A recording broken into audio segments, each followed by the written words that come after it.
घड़ी ने इशारा कर दिया है कि वक्त चल रहा है प्राइमेट 4 का। प्राइमेट 4 में आज क्या है खास, पहले उस पर एक निगाह आपको दिखाएंगे। शिमला में अवैध मस्जिद निर्माण को लेकर बवाल, सरकार पर जनता ने दागे कौन कौन से सवाल।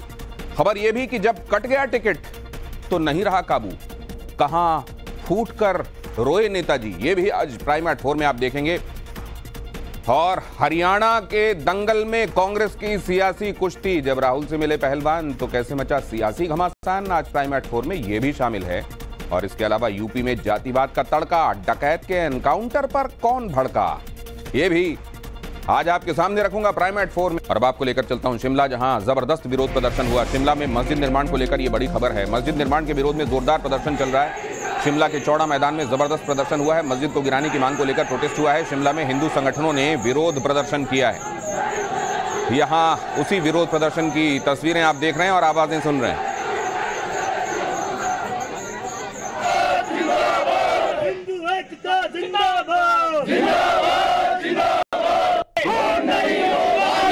इलीगल बनी है, ये टूटनी चाहिए जी। आप क्या कहेंगे? ये मस्जिद क्लियर है, जब विधानसभा में क्वेश्चन लगा है उसमें क्लियर कट किया गया है कि ये मस्जिद अवैध है। अवैध का मतलब है डोमिलिश होनी चाहिए और उस पर तुरंत कार्रवाई हो। ये आज का जो एजिटेशन है ये इस ग्रुप को लेकर है कि जो समय भारी संख्या में हिंदू संगठन के लोग जो हैं यहाँ पे जमा हुए हैं और आप देख सकते हैं भारी संख्या में यहाँ पे लोग जो है एक ही डिमांड इनकी है कि मस्जिद अवैध तरीके से बनाई गई है उसे जल्द से जल्द जो है ध्वस्त किया जाए। विरोध प्रदर्शन के बीच हिमाचल के सीएम सुखविंदर सुक्खू का बयान भी सामने आया। हिमाचल प्रदेश में ऐसा कुछ नहीं होने देंगे, प्रदर्शन करें लेकिन शांतिपूर्ण तरीके से करें, कानून व्यवस्था तोड़ने वालों पर कार्रवाई की जाएगी, ये सीएम सुखविंदर सुक्खू का कहना है। देखिए, कोई भी सरकार का मंत्री ने ऐसा बयान नहीं दिया होगा।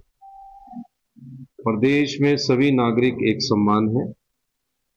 प्रदेश में सभी का धर्मों का सम्मान है। और मैं ये कह सकता हूं कि जो भी कानून व्यवस्था को अपने हाथ में लेगा, हमारी सरकार कड़ाई से उसका पालन करेगी। कानून व्यवस्था को हाथ में लेने का किसी के पास कोई अधिकार नहीं है। क्या कारण रहे हैं कि क्यों ऐसी बात कर रही है, इस पर हमने गहनता से विचार विमर्श किया। कल शहरी विकास मंत्री ने भी इस पर अपना बयान दिया है। और किसी भी प्रकार के कोई भी ऐसी वारदात को हिमाचल प्रदेश में नहीं होने दिया जाएगा, क्योंकि हिमाचल प्रदेश में आने वाला हर एक नागरिक जो है वो कानून से भी बंधा है और हम सब हमारे जो यहाँ के साथी है वो भी कानून से बंधे हैं। इसलिए ये जो प्रोटेस्ट हो रहे हैं, ये प्रोटेस्ट उनका है, पीसफुली प्रोटेस्ट हो, वो हम उसका सम्मान करते हैं। लेकिन किसी भी प्रकार की कानून व्यवस्था को तोड़ने की इजाजत, चाहे वो कोई राजनीतिक नेता है, चाहे कोई वो कार्यकर्ता है, चाहे किसी पार्टी का समर्थक है, उनको नहीं है। और शिमला के संजोली में मस्जिद के अवैध निर्माण को लेकर मामला और गर्मा गया है। मामले में असदुद्दीन ओवैसी भी एंट्री कर गए हैं। इसके बाद हिमाचल सरकार का पलटवार सामने आया। हिमाचल में सबके लिए मोहब्बत है और यहाँ नफरत के लिए जगह नहीं है। ओवैसी के बयान पर विक्रमादित्य सिंह का पलटवार, संजोली के मस्जिद पर कानून के मुताबिक कार्रवाई होगी। हिमाचल में सांप्रदायिकता के लिए कोई जगह नहीं है, कहा है विक्रमादित्य सिंह ने। सरकार किसी भी तरीके की अवैध निर्माण बर्दाश्त नहीं करेगी। जो ये केस निकल कर आया है एक मस्जिद का, उसमें ये मामला म्युनिसिपल कॉरपोरेशन के तहत अधीन है। वहां पे इसकी हियरिंग हो रही है, बड़े लंबे समय से हो रही है। क्योंकि ये मामला सब जुडिस है तो उस पर मैं कोई ज्यादा कमेंट नहीं किया, मगर हमने ये कहा है कि हम जल्द इसको एक्सपेडाइट करवाकर जो भी फैसला म्युनिसिपल कमिश्नर का आता है उसके तहत सरकार उसके ऊपर कार्रवाई करी जाएगी। और इससे पहले असदुद्दीन ओवैसी ने कांग्रेस सरकार के रुख पर जमकर भड़ास निकाली और उन्होंने कई सवाल उठाए। ओवैसी ने ट्वीट करके पूछा कि हिमाचल की सरकार बीजेपी की है या कांग्रेस की।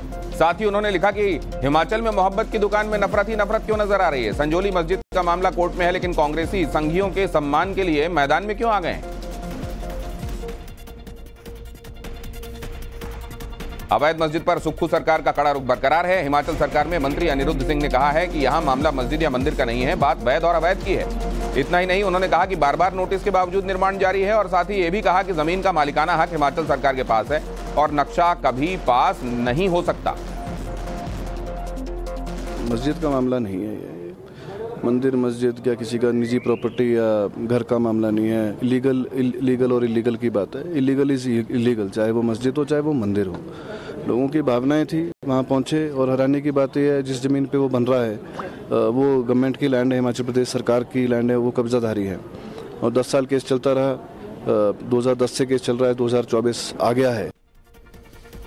जो लोग पीते हैं वो जानते हैं इथेनॉल क्या होता है, और इथेनॉल से भरा हुआ ट्रक अगर रास्ते में पलट जाए तो क्या होगा। असल में एक बड़ा टैंकर रास्ते में ये पलट गया, बिहार की खबर है, और टैंकर में आग लग गई। टैंकर को उठाते हुए असल में फ्रिक्शन की वजह से आग लगी। आग की चपेट में कई दुकानें भी आ गईं। भीषण लपटों की वजह से काफी देर तक यहां ट्रैफिक जाम ठप रहा। एथेनॉल दोनों तरह से इस्तेमाल होता है, आप जानते हैं शराब में भी एथेनॉल होता है, और एथेनॉल को इंडस्ट्रियल पर्पसेस के लिए भी यूज किया जाता है। और एथेनॉल बहुत ज्वलनशील होता है, बहुत तेजी के साथ आग पकड़ता है। और यहां जब टैंकर पलटा, टैंकर उठाने की कोशिश चल रही थी, उस दौरान किसी रगड़ की वजह से चिंगारी उठी और इतना भयानक हादसा हुआ। और अब बात फिर से राजनीति की। राहुल को लेकर सैम पित्रोदा की भविष्यवाणी। राहुल गांधी में फ्यूचर प्रधानमंत्री के सारे गुण हैं, सैम ने कहा। राजीव गांधी की तुलना में राहुल ज्यादा समझदार हैं, सैम पित्रोदा कह रहे हैं। बीजेपी ने ली इस पर चुटकी। रविशंकर प्रसाद ने कहा थोड़ी सी राहुल गांधी को भी नसीहत दे दें सैम, राहुल को बोलने से पहले होमवर्क करना भी तो सिखा दें। एक प्रमुख दरबारी व्यक्ति हैं उस दरबार के, उनको देखने दीजिए। लेकिन अगर वो सही में प्रधानमंत्री का ख्वाब उनमें देखते हैं तो थोड़ा सा राहुल गांधी जी को नसीहत भी दें, कैसे बोलना, क्या बोलना, राष्ट्रीय सुरक्षा के विषयों पर कैसे बोलना, थोड़ा होमवर्क करना सिखाएं। और पहलवानों से राहुल की मुलाकात पर भारतीय जनता पार्टी ने सवाल उठाए हैं। केंद्रीय मंत्री मनोहर लाल खट्टर का कांग्रेस पर हमला देखने को मिला है। पहलवानों का विरोध प्रदर्शन राजनीति से प्रेरित था। अनिल विज ने कहा खिलाड़ियों का इस्तेमाल कर रही है कांग्रेस। कांग्रेस ने कहा खिलाड़ियों को सम्मान मिलना चाहिए। She has struggled. For years she has struggled as a woman and as a sports person. I think it is befitting that she should get some dignity.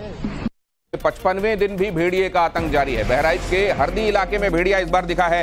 इंसानी मांस नहीं मिलने से बौखला गए हैं भेड़िया। देर रात बकरियों पर भेड़िए ने अटैक किया। आदमखोर भेड़िए ने 3 बकरियों पर हमला किया। वन विभाग की टीम को भेड़िए ने चकमा दे दिया। पर इस वक्त टाइम्स नाउ भारत की टीम मौजूद है और हम राम दहिन पुरवा की तरफ जा रहे हैं इस नदी को पार करते हुए, और साथ में प्रधान भी पचदेवरी के हमारे साथ मौजूद है जो रास्ता दिखाते हुए जा रहे हैं। प्रधान जी, कब जानकारी मिली कि भेड़िए ने 3 बकरियों को अपना शिकार बनाया? 5:30 बजे सुबह। 5:30 बजे सुबह घटना है 3:30 बजे की। आप गए थे उस जगह पर पहुंचे? हाँ, पहुंचे थे। एक बकरी मर चुकी है, 2 खस्सी के गला कटा हुआ है। गला कटा हुआ है। किसी ने कुछ देखा था क्या रात में? हाँ, देखा। वो लोग दूसरी जगह छत पे लेटे थे और एक छगड़ी जब घर से आवाज आई तब वो लोग उतर के गए, तब भेड़िया उसमें से निकल के भागा। भेड़िए के निशान, पंजे के निशान है। और आगे आपको दिखाएंगे जातिवाद का तड़का। डकैत के एनकाउंटर पर कौन भड़का, लेकिन उससे पहले देखिए कहां मुस्लिम महिला ने की घर वापसी। मध्य प्रदेश के मंदसौर में एक बार फिर से मुस्लिम महिला ने हिंदू धर्म अपनाकर अपने 2 बच्चों के साथ घर वापसी की है। महिला का कहना है कि वो अपने पति की प्रताड़ना से तंग आ चुकी थी, जिसके चलते उसने ये कदम उठाया। घर वापसी के बाद महनाज का नाम मीनाक्षी हो गया है, वहीं दोनों बच्चों का नाम लव और कुश रखा गया। राजस्थान के कोटा में बदमाशों के खिलाफ सरकार का बुलडोजर एक्शन जारी है। आज हिस्ट्री शीटर हजरत गुड्डू के अवैध निर्माण को ध्वस्त कर दिया गया। बुलडोजर की कार्रवाई हिस्ट्री शीटर के 2 ठिकानों पर की गई। पुलिस ने कार्रवाई करने से पहले सुरक्षा को देखते हुए पूरे इलाके को सीज कर दिया था। हिस्ट्री शीटर गुड्डू हजरत पर 44 आपराधिक मामले दर्ज हैं। फिलहाल वो 6-7 महीने से फरार है। उत्तर प्रदेश के कासगंज में लापता महिला वकील की बेरहमी से हत्या कर दी गई। उसका शव सुबह नहर से बरामद किया गया। महिला के पूरे शरीर पर चोट के निशान थे और शरीर पर एक भी कपड़ा नहीं था। पुलिस को शक है कि रेप के बाद महिला वकील की हत्या कर दी गई है। पुलिस ने शव को पोस्टमार्टम के लिए भेज दिया है और आगे की कार्रवाई कर रही है। घटना कासगंज के शहर कोतवाली इलाके की है।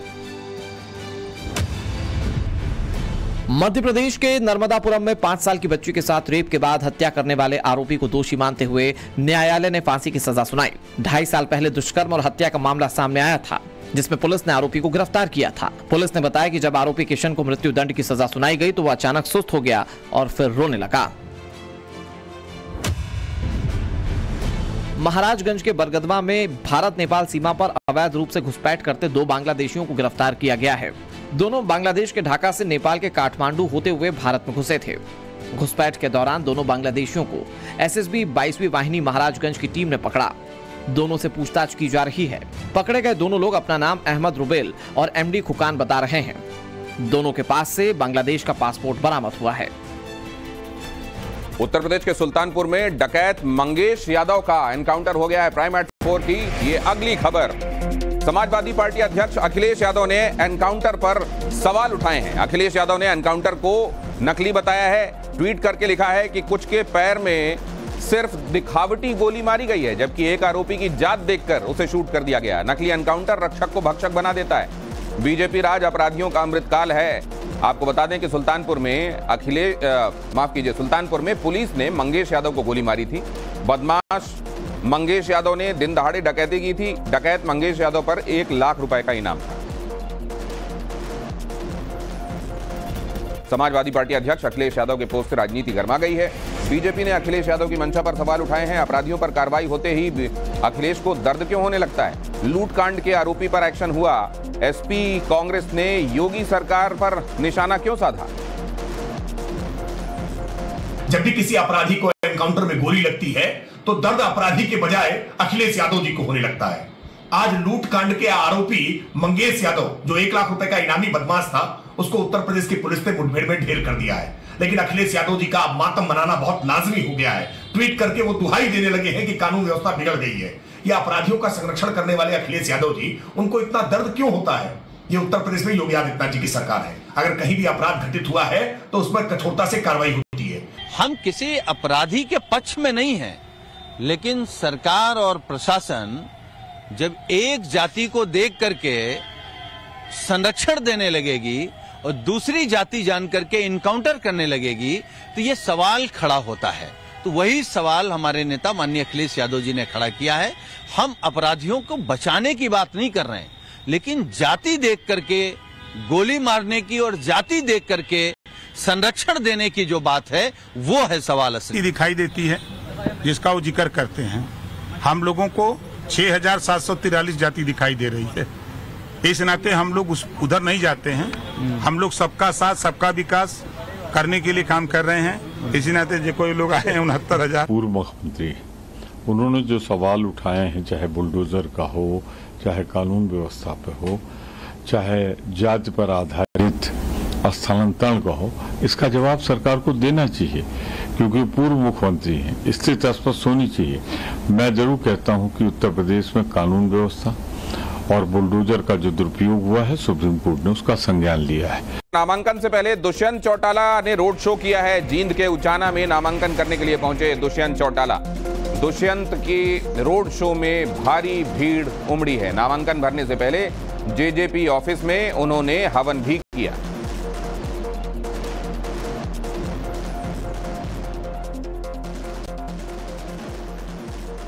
हरियाणा की तस्वीर और युवा नेतृत्व की राह चुनेगा आजाद समाज और जननायक जनता पार्टी मिलकर प्रदेश को युवा सरकार भी देगी। और जम्मू कश्मीर को पूर्ण राज्य वाले बयान पर राहुल गांधी घिर गए। अनुराग ठाकुर ने कहा कि गृह मंत्री कह चुके हैं विधानसभा के चुनाव होते ही पूर्ण राज्य का दर्जा जम्मू कश्मीर को मिलेगा। राहुल गांधी जम्मू कश्मीर के लोगों से झूठ क्यों बोल रहे हैं? कल राहुल गांधी ने रामबन की रैली में कहा था, हमारा पहला कदम जम्मू कश्मीर को राज्य का दर्जा वापस दिलाना होगा। तो सबसे पहले जम्मू कश्मीर को जो स्टेटहुड है वो वापस देना है, क्योंकि आपका सिर्फ स्टेट नहीं छीना गया, आपके अधिकार, आपका धन, सारा का सारा आपसे छीना जा रहा है। हमें संसद में भी और देश में भी कम बताते हैं, उनको ये याद नहीं रहा होगा कि स्पष्ट तौर पर माननीय गृह मंत्री और प्रधानमंत्री जी ने किया था कि विधानसभा के चुनाव होते ही पूर्ण राज्य का दर्जा हम जम्मू कश्मीर को देंगे। उत्तर प्रदेश में बुलडोजर पर पॉलिटिक्स इस बीच चल रही है। कांग्रेस ने कहा कि बुलडोजर तोड़ने का काम करता है, बुलडोजर नहीं मोहब्बत की दुकान चाहिए, कांग्रेस ने कहा। माननीय सर्वोच्च न्यायालय ने इस पर निर्णय दे दिया, अब ये चर्चा बंद होनी चाहिए और बुलडोजर का कोई स्थान नहीं है समाज में। बुलडोजर तोड़ने का काम करता है। हम सब लोग जोड़ने वाले लोग हैं, गांधीवादी सोच के लोग हैं, हम जोड़कर आगे लेकर चलेंगे और बुलडोजर की ये जो परंपरा जो चली आ रही है सब खत्म हो और प्यार का जो मोहब्बत की दुकान है वो आगे बढ़े। अखिलेश के बुलडोजर वाले बयान पर जेडीयू ने सवाल किया। जेडीयू ने पूछा, अपना कार्यकाल भूल गए क्या अखिलेश यादव? कांग्रेस ने कहा, अखिलेश के सवालों का जवाब दे योगी सरकार। न्यायपालिका के न्यायिक निर्णय के बाद राजनीतिक बयान दिया जाना, तो माननीय अखिलेश यादव जी, आपके राज्य के मुख्यमंत्री रहते हुए जो आपराधिक घटना हुई, उन आपराधिक घटनाओं में जो परिवार बेबस हुए, क्या उन वैसे गुनाह करने वालों को कानून तो अपनी कार्रवाई कर रहा है, लेकिन क्या राजनीतिक नेता के रूप में उनके दरवाजे पर आपने दस्तक दी? इसका जवाब सरकार को देना चाहिए क्योंकि वो पूर्व मुख्यमंत्री हैं, स्थिति स्पष्ट होनी चाहिए।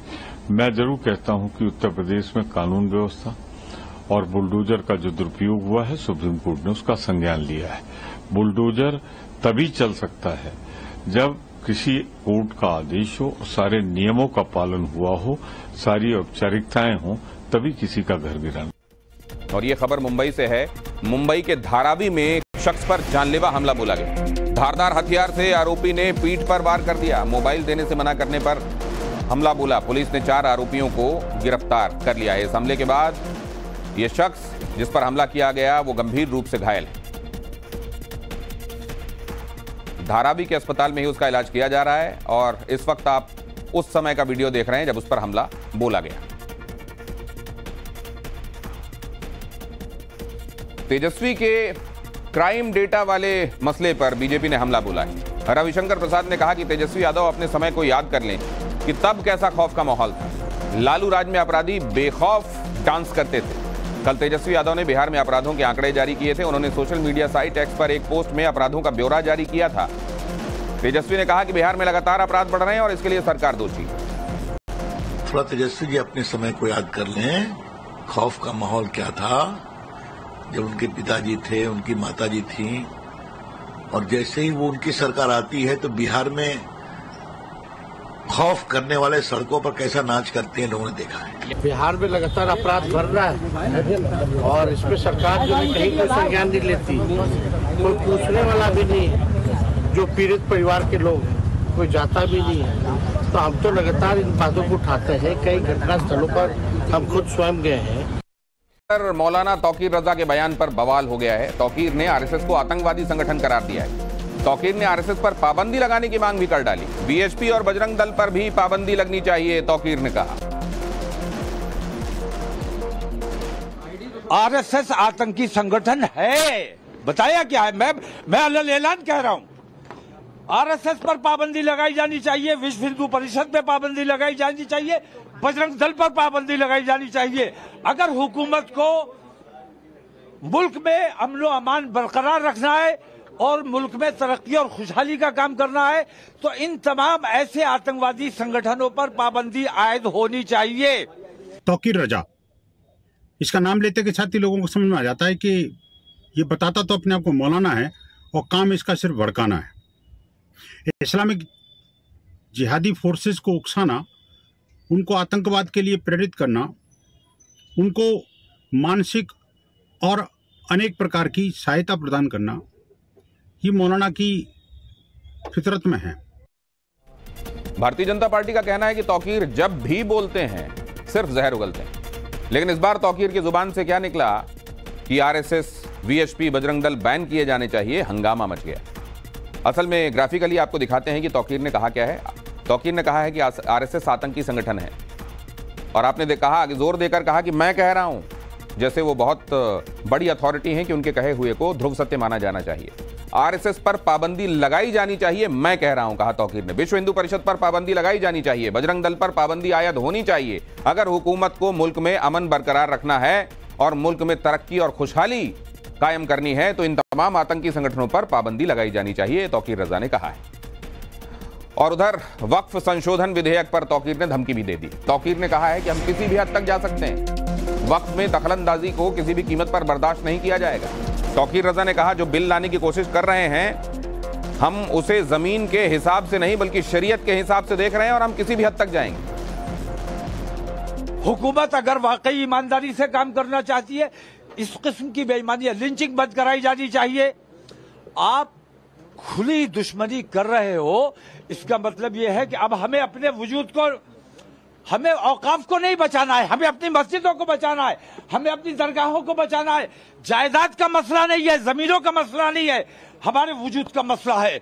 हम हिंदुस्तान के लिए जीते हैं, हिंदुस्तान के लिए बढ़ते हैं, हिंदुस्तान के लिए जान दे सकते हैं, लेकिन अपनी इज्जत देने के लिए, अपना वकार देने के लिए तैयार नहीं है। तौकीर रजा जी को ना तो कोई सीरियसली लेता है, ना तो उनका समुदाय लेता है, तो मुझे लगता नहीं देश में किसी को भी उनको सीरियसली लेना चाहिए।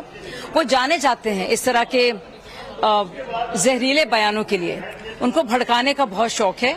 और जब बात आती है वक्फ बोर्ड की, जिसको लेकर लोगों ने करोड़ों रुपए कमाए हैं, जो सिर्फ एक भू माफिया बनकर रह गया है, जिससे सबसे ज्यादा नुकसान अगर किसी का हुआ है तो वह गरीब मुसलमान का, तो जाहिर है उस पर बात आएगी और उन पर आंच आएगी और उनके करप्शन के एक सोर्स पर, स्रोत पर अगर बात आएगी तो बुरा तो लगेगा। वक्फ संशोधन विधेयक को लेकर आज संयुक्त संसदीय समिति यानी जेपीसी की अहम बैठक भी हुई। जेपीसी के अध्यक्ष जगदम्बिका पाल ने इस बैठक को लेकर क्या कहा है वो भी सुन लीजिए। कि हम ज्यादा से ज्यादा स्टेक होल्डर से बात करें, बाहर भी दिल्ली से निकल करके राज्यों में जा करके, क्योंकि सरकार ने अगर जेपीसी को रेफर किया है तो हमारा उद्देश्य ये है कि एक ऐसा बिल लेकर के आए जो वक्फ का जो पर्पज है, चाहे रिलीजियस हो, चाहे पायस हो, चाहे चैरिटेबल हो, उसका गरीबों को, अल्पसंख्यकों को, महिलाओं को, खवातीन को, बच्चों को एजुकेशन हेल्थ के लिए मिल सके। पहचान बदलकर हनी ट्रैप में फंसाने वाली एक बड़े गैंग का भांडाफोड़ हुआ। मेरठ में हनी ट्रैप गैंग का भांडाफोड़, 2 लड़कियों समेत 7 लोग पकड़े गए। दुष्कर्म का आरोप लगाकर रुपए ऐंठता था यह गिरोह। सुमैया खान शालू बनकर चला रही थी हनी ट्रैप गैंग। पुलिस ने इस गैंग को धर दबोचा।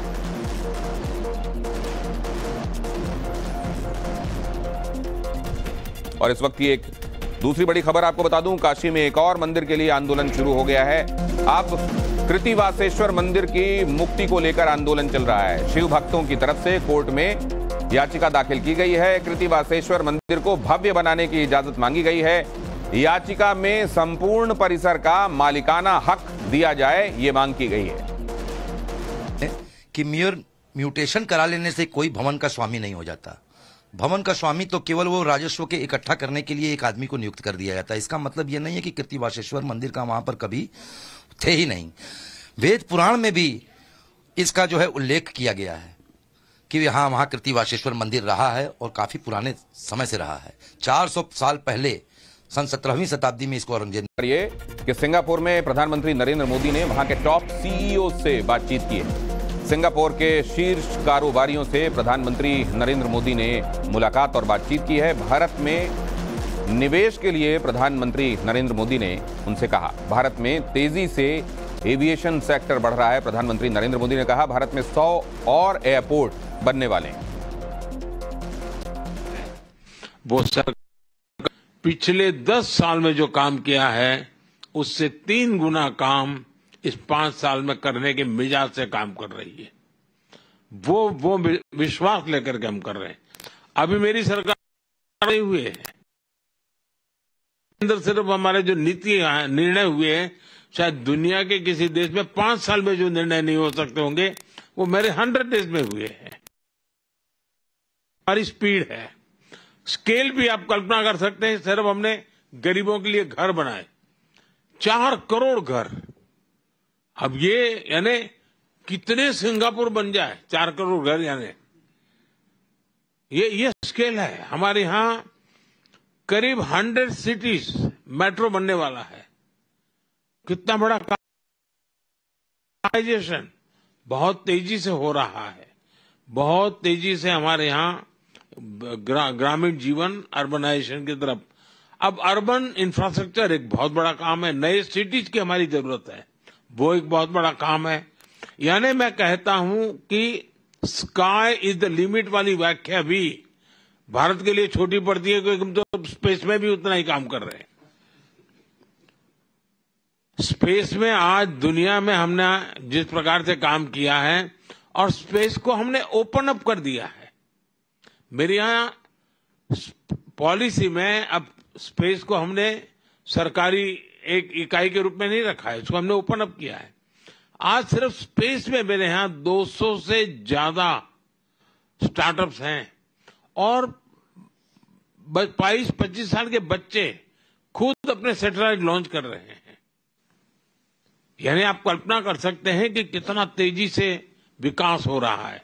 और इस विकास की यात्रा में मैं आप सबको भागीदार बनने के लिए निमंत्रण देता हूं। मुझे बहुत अच्छा लगा। और अब आपको है टिकट कटने पर फपक कर रोए बीजेपी नेता शशि रंजन परमार का ये वीडियो देखिए। भिवानी और तोशाम से दावेदार थे टिकट के लिए। शशि रंजन परमार कह रहे हैं कि कार्यकर्ताओं को हौसला कैसे देंगे क्योंकि उनको टिकट नहीं मिला। अब वो तमाम लोग जो उनके लिए मेहनत कर रहे थे उनको क्या कहेंगे। नेताजी के वचन सुनिए और नेताजी का दर्द देखिए। टिकट की बात बढ़ेगी और हमारा लिस्ट में नाम आएगा। हौसला के बताइए, आपकी गवर्नमेंट तब दिखेगी, पार्टी को सबको दिखेगी। मुझे आश्वासन देना पड़ता हमको कि टिकट की बात बढ़ेगी और उनकी हिम्मत बनानी पड़ती, तो मैं क्या करूं, मैं भी असहाय हूं।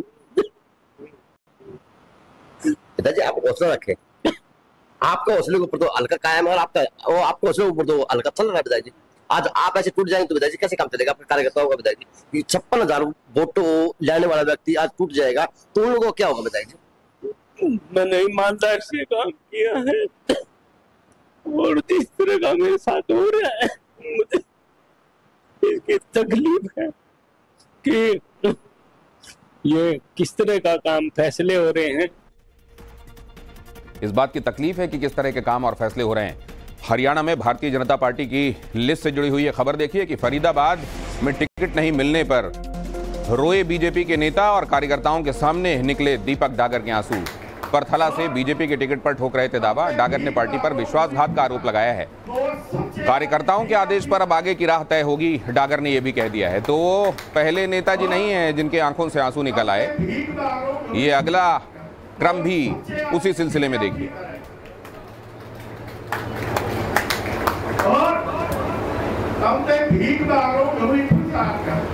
सच्चे आदमी चाहिए अपनी तरह